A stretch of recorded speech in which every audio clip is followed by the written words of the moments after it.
Looking to pause on purpose. Yesterday, we discovered what the definition of joy is.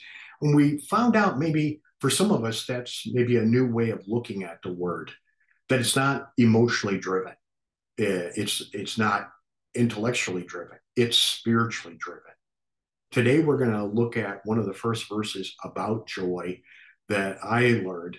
But more importantly, it tells me that the source of joy. Now, you've probably already guessed it, but it's worth going to. Romans 15:13 says this. Paul says, I pray that God, the source of hope, will fill you completely with joy and peace because you trust in him.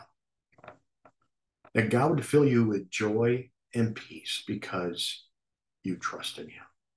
See, God's the source of joy. Of course, you knew that. God's the source of everything that's good and perfect. So the point is, why is this important? Because it tells us that when we find joy, we'll find God. So today, as you go about your daily business, your agenda, whatever it might be, ask God to help you find joy in the midst of that.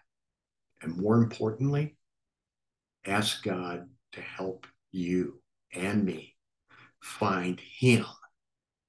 Because when we find him, we will find joy and the fullness of pleasure, because that's what Psalm 16 says. In your presence is fullness of joy.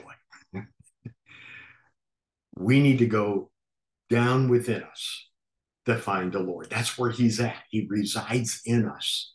And as we do that about our in and out and about our day, he will let us find him and we will experience joy. So, beloved, know that joy comes from him and that joy can be found when we pursue him. You go with God today, beloved, because that's what it's about.